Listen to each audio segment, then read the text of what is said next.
Hola a todos. Bienvenidos a Historia No Contada, el canal donde exploramos los eventos menos conocidos pero fundamentales de la historia mundial. Hoy nos trasladamos al corazón de África, en el oeste de Sudán, para hablar de un conflicto que ha dejado cientos de miles de muertos y millones de desplazados desde su inicio en 2003, el conflicto de Darfur. Este evento, a menudo descrito como un genocidio, es uno de los peores desastres humanitarios del siglo XXI y continúa afectando a la región hasta el día de hoy. Para comprender este conflicto, es crucial entender el contexto histórico y las tensiones étnicas, políticas y económicas que han caracterizado a la región de Sudán, el país más grande de África hasta su división en 2011, cuando el sur de Sudán se convirtió en una nación independiente. Durante décadas, Sudán estuvo marcado por conflictos internos, tanto en su región sur como en el oeste, en Darfur. A pesar de la firma de acuerdos de paz, el conflicto de Darfur sigue siendo una herida abierta en la historia de África. Darfur, una región aproximadamente del tamaño de Francia, está habitada principalmente por dos grupos étnicos, los árabes, que son principalmente nómadas, y los africanos, que son mayoritariamente agricultores sedentarios. Ambos grupos han convivido en la región durante siglos, pero las tensiones sobre el control de la tierra y los recursos han exacerbado las diferencias entre ellos. En particular, la creciente desertificación y la escasez de agua en la región han incrementado la competencia por los recursos, lo que ha llevado a enfrentamientos entre comunidades agrícolas y nómadas. A lo largo de las décadas de 1980 y 1990, el gobierno central de Jartum, dirigido por la élite árabe musulmana, fue cada vez más acusado de marginar a las comunidades no árabes de Darfur, dejando la región en la pobreza y el subdesarrollo.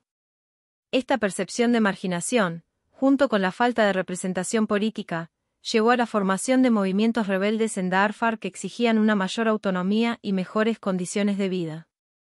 El conflicto estalló en febrero de 2003, cuando dos grupos rebeldes, el Movimiento de Justicia e Igualdad, JEM, y el Ejército de Liberación de Sudán, SLA, lanzaron ataques contra el gobierno sudanés, acusándolo de oprimir sistemáticamente a la población no árabe de Darfur.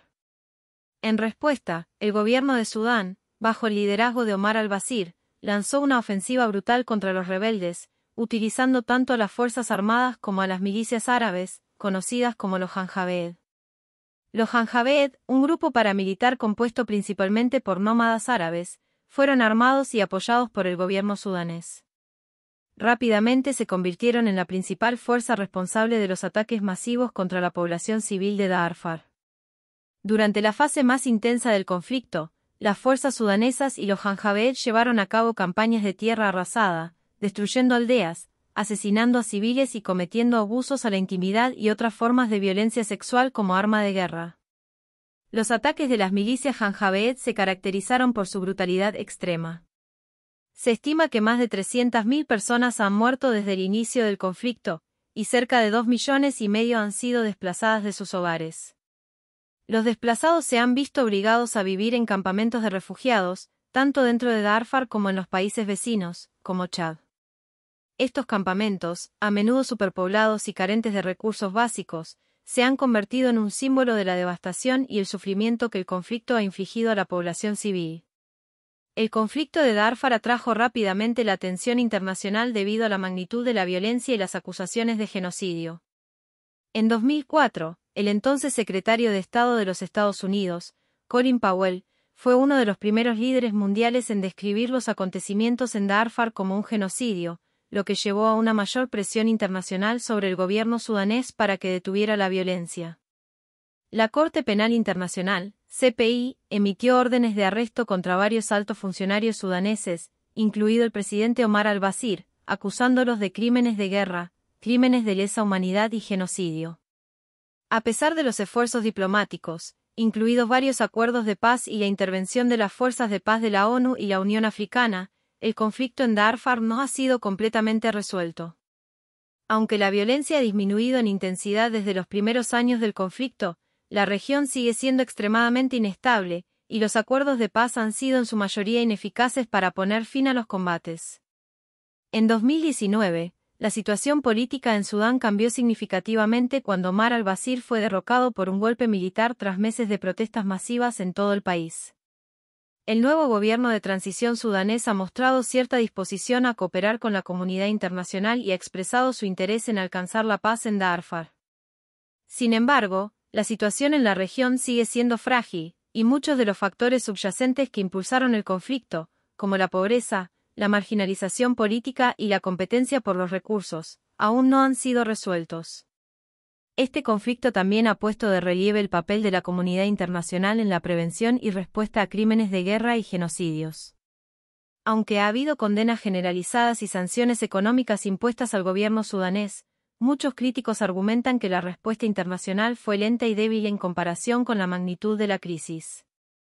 Además, las fuerzas de paz desplegadas en Darfur han enfrentado limitaciones significativas, incluidas restricciones por parte del gobierno sudanés y una falta de recursos para proteger eficazmente a la población civil. El legado del conflicto de Darfur sigue presente en la memoria colectiva de Sudán y en la conciencia global. A pesar de los intentos de alcanzar la paz, la impunidad y la justicia incompleta siguen siendo grandes obstáculos. Si bien el 31 de agosto de 2020 se firmó un acuerdo general de paz entre las autoridades sudanesas y varias facciones rebeldes para poner fin a las hostilidades armadas, en la realidad aún no ha finalizado. A nivel humanitario, Darfur sigue enfrentando grandes desafíos. Aunque algunas áreas han experimentado un regreso gradual a la normalidad, millones de personas siguen desplazadas, y los niveles de pobreza y falta de acceso a servicios básicos siguen siendo alarmantemente altos. Las condiciones de seguridad en algunas partes de Darfur también siguen siendo inestables, con enfrentamientos ocasionales entre grupos armados y un aumento en los conflictos intercomunitarios. Esta historia es un recordatorio de los efectos devastadores de la violencia étnica y política, y de los enormes desafíos que enfrenta la comunidad internacional en la prevención de genocidios y en la búsqueda de soluciones duraderas para los conflictos internos. Mientras la región de Darfur continúa buscando paz y estabilidad, el mundo sigue observando, esperando que algún día los responsables de estas atrocidades rindan cuentas y que las heridas de la guerra puedan finalmente comenzar a sanar. Gracias por acompañarnos en este análisis del conflicto de Darfur. Si te gustó el episodio, no olvides suscribirte y activar la campanita para más historias reveladoras en Historia No Contada. Nos vemos en la próxima.